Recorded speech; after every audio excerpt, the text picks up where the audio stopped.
First story is titled, Am I the a-hole for telling my wife that if she doesn't want me in the delivery room, she can find someone else to drive her to the hospital? I can add more information if people need or want it, but I'll try to only include what I think is relevant. My wife is pregnant and has told me that she wants her sister in the delivery room. She is only allowed one person, so this means I'm out and won't be with her when she gives birth to our baby. It would be an understatement to say that I was disappointed, crushed, hurt, etc. when she told me this is what she was thinking. I had been excited about being there with her and experiencing that moment ever since she told me she was pregnant. Really, even since we started trying to get pregnant. I just always assumed she would want me there. Note the distinction here between me expecting to be there versus expecting her to want me there. I am pointing this out because what's worse than the disappointment is her rejecting me and basically telling me that she feels like someone else could give her better support while giving birth. That's really made me feel like a piece of crap and worthless husband and father. I've tried not to take it to heart or personally, but I don't know how else to take that kind of rejection. It doesn't help that she's really given no reason for why she feels like her sister would do a better job of supporting her. I know that her sister has had kids herself, but when I asked my wife if that was part of it, she said not really. I then asked her if I had done something wrong or failed in some way or if she was upset with me, and she said it wasn't anything I'd done, and she wasn't trying to punish me. She just felt like it would be better to have her sister there. I've asked for clarifications, and that's as specific as she gets. It doesn't seem like she has a real list of reasons why her sister was chosen. It's just a feeling. Either that or she is lying to me and won't give me the real reason. I had hoped she'd change her mind, but she's now confirmed this is how it will be. All of the things I've written about led me to tell her that if she really feels that way, then I think it'd be better if her sister or someone else drove her to the hospital. Otherwise, I'm just her taxi driver. Once she realized that I was serious, she lost it and told me I was acting like a child and pouting. I can accept that it's her choice, but if she doesn't want my support in the delivery room, then why would she want it on the way to the hospital or at any other time? That's illogical, so there's no point in me doing that either. She decided to go stay with her family for a few days, and since she has, I am being constantly bombarded by both sides of the family and friends of ours telling me to let this go and stop being an a-hole. I know they are trying to help, but I don't think they understand the situation and just want it resolved so they can all feel better. Just looking to confirm if I am as bad as they think I am. Now for the top comments. You're not an a-hole for wanting to be there the moment your child is born. You are a huge a-hole for punishing her by saying she can find her own ride to the hospital, and that you'll withhold other support on the day. Before you downvote me, read what he said again. Things are obviously different because it's a frigging pandemic. Now, a patient only goes one support person. Maybe your wife has good reasons for wanting her sister there. Maybe she feels she'll get better support from someone who listens to what she, the woman in labor, wants. Someone who won't be pissy and petty if things don't go their way. It's only very recently in history that fathers were even allowed in the delivery room, no matter what they wanted. You can do your best to explain why you feel you have the right to be there, and more importantly, that you'll be the right person to support your wife. But if you carry out your threats to make her find her own way to the hospital, and sulk because you're not in the room, then you will most definitely be proving her point, and also you're the a-hole. In my opinion, the fact that he's punishing her by saying she won't drive her to the hospital while she's in labor shows exactly why she doesn't want him in there. You're the a-hole, by the way. That's exactly my point. A lot of commenters here are focusing on how he should be in the room. It's a magical moment. It's his baby too, etc. Very few are noticing his crappy response. Well then, clearly you don't need my support, so find your own way to the hospital. I can't believe people aren't picking up on that and are calling the wife immature. The way to support a woman in labor is by asking what she wants and doing your best to make it happen, not by being a pissy baby before the actual baby shows up, in my humble opinion. I would be deeply and forgivably hurt if I were in his shoes. Sometimes we don't give the best reactions to that type of hurt. But you are not the one pushing a baby out of your birth canal. The husband's desire to be there is 100% understandable. It just doesn't exactly trump her desire. Women's body doing the work, not men's. Women die in childbirth, not men. To men, it is a magical moment. To women, it is a magical moment, but also scary and or painful and or all kinds of things.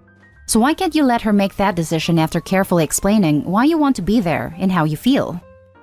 You're the a-hole. Women still die giving birth. Regularly. This is a dangerous task. She decided who she wants there. Perhaps because she thinks you'll be more focused on your feelings than her health. Given your response to her choice, I can see why she'd feel that way. You might find yourself divorced if you keep this up. I think she already said why she didn't want him in delivery room, and he decided it's not good enough reason. Edit. I appreciate the comments, even the ones that were harsh. But as it turns out, this post is moot. After talking with some of you last night, I reached out to my wife this morning about the state of things in our relationship. Mostly, I wanted to know if she was planning to come home anytime soon. She said that she wasn't, as I had suspected. She confirmed what I'd guess, which is that she has no plans to come back anytime soon, so someone in her family will be driving her anyway. I'm not really upset by that. I still feel it's for the best, and I think she does too. We'll see what happens after the baby is born, but I don't think it's likely we'll stay together. And given our differences and differing views on marriage, that may be for the best anyway. I feel like our relationship has run its course and we're not a good fit for each other. I had already contacted a divorce attorney just to discuss a possible separation and things I might need to do to prepare for divorce. So I'll go ahead and start making plans assuming we're divorcing. I probably will end up doing a paternity test so I can confirm the baby is actually mine, since some of you are saying you don't believe it is. Now for the next story. Am I the a-hole for leaving the hospital while my wife was in labor? So, my wife sometimes likes to choose her mom over me when her mom gets all upset. I guess she doesn't like to see her mom sad, even though you can tell she is faking it. Like when we were going to go on a relaxing date, she canceled it because her mom wanted to go to the mall with our firstborn. And when my wife said she had plans, her mom sobbed crocodile tears, and she went and said we can do the date later. Well, we didn't go on that date till 2 months later, because I didn't have days to take off when she was off. This is one example. So a few days ago, my wife was going to go into labor with our second, and she had promised I can be in the room until my mother-in-law told her a whole sub-story about how she can wait outside and is too impatient, and my wife caved in. And when I took her to the hospital, I was ordered to stay outside with our son. Now at this point, I felt very upset and angry, so I called my sister and asked if me and my son could stay over for a day, and she said yes. So I left with my son, went to the house, got some clothes and left. I texted my wife that I'm staying over with my sister with my son and that we can talk after she feels better. After that, I talked to my sister about it while my son was hanging out with his cousin, and then my wife texted me saying what was going on. So I told her about how I feel upset that she keeps choosing her mom over me, and that when she feels better, we can talk about it further. She understood, and so for the past 2 days when I'm not at the house, my mother-in-law is there to help, and when I'm there, I just do all the normal stuff and some housework. I was starting to wonder if I am an A, because my wife looks upset and I just feel bad. Sorry if this was more of a rant or doesn't make sense. I'm just not in the right state of mind. Edit. A lot of people ask for an edit, so here it is. 1. No, I was not in the waiting room. I was outside in the car with my 4-year-old son. 2. We had discussed that I would be in the room for a while, even right before we went to the hospital. I had only found out I wasn't allowed in after the doctors asked who my wife wanted, and mother-in-law pleaded to be in, and my wife chose her. Now for the top comments. Not the a-hole. It's not your mother-in-law's kid, it's yours. She's acting like an entitled psycho grandma, and it's embarrassing. You missed the birth of your second child, because your mother-in-law guilt trips your wife like it's going out of style. I hope you and your wife work through this. Yeah, I would suggest some boundaries and some couples counseling ASAP, OP. This is only going to get worse as your wife goes through the postpartum phase. I would not delay. Good luck. Not the a-hole. Not the a-hole. But this is a weird family dynamic, it seems. You just missed the birth of your child and you guys are tiptoeing around it. I would be livid if I was you. I just don't want to blow up at my wife, especially because she is still recovering. Everyone sucks here. Your mother-in-law sucks for being manipulative and having no boundaries. Your wife sucks for kicking you out of the labor and delivery room. But you suck more for taking your valid stand at the worst possible time. Your wife never should have chosen her mother over you, especially not then. But your ideal course of action was call sister, ask her to come get your son, you stay in the hospital until your next child is born, help your wife during her recovery, get home, and then talk to your wife about how completely unacceptable this has all been. You know, there is this virus COVID. Ever heard of it? You can't just stay in the hospital waiting right now. Now for the last story. Am I the a-hole, 27 female, for telling my sister, 19 female, that she needs to move out because we want to convert her room into a nursery after our baby is born?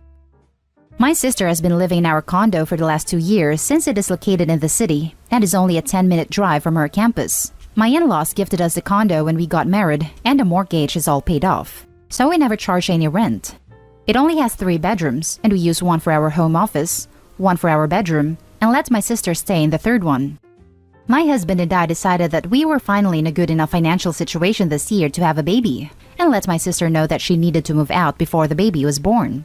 We want to convert her room into the nursery. However, she's been complaining to everyone that we are kicking her out in the middle of a pandemic and has been asking us to convert the home office into the nursery so that she can keep her room. I do feel bad for her since she's had to take out a ton of loans to cover her college tuition already, and the rent prices in New York are insane. But we need our home office since we both work from home and feel like we have to do what is best for our baby first. Am I the a-hole? Edit. My husband and I have been waiting to have kids for years, so waiting another 2 years for her to finish college is not an option for us. We both work from home and need separate rooms when we work, as we do have a lot of meetings during the day. We never promised my sister that she could stay with us all 4 years of her college. But since we had the space and she asked, we were fine with her staying. Starting a family is the most important thing to us right now, and I have to put my husband in our family plans before my sister. I will definitely be helping my sister with her apartment hunting though. Not the a-hole. You're not even pregnant yet, so hardly kicking her out. You've given her plenty of time to get organized, save up to move, etc. However, if the pandemic is still very serious at the time the baby is expected, and she hasn't been able to find anywhere, it would be good if you let her stay until things clear up and she can move safely. Especially because most people find it easier to have a baby in a bassinet next to their bed for the first few months, just because of sheer exhaustion. This is true, but the sheer amount of other crap you have on hand really makes it easier to have a room dedicated for the clothes, blankets, future toys, /clothes, extra diapers, /wipes, and the million things you bought to prepare for the first year. No a-holes here / you're the a-hole. It seems like you and your sister are in wildly different financial situations. She's underwater in debt while in school in an expensive city. Your in-laws had a financial ability to gift you a home, and your mortgage is paid off while you both work full-time. Now, your sister's financial situation is not technically your responsibility. She is technically an adult, if only 19. But especially with the pandemic situation, I can very much see why she feels overwhelmed and put out by you and your husband, especially as during the pandemic, many people are working from home in studios or with no home offices. By many standards, a full home office is a luxury, and she probably feels upset that you're unwilling to make some adjustments for her. But like I said, none of this is technically your responsibility. You have the right to use your home as you see fit and have a child whenever you like. So, a few things.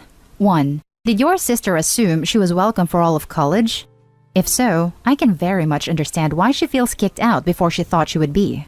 2. If you conclude she must move out, help her apartment hunt.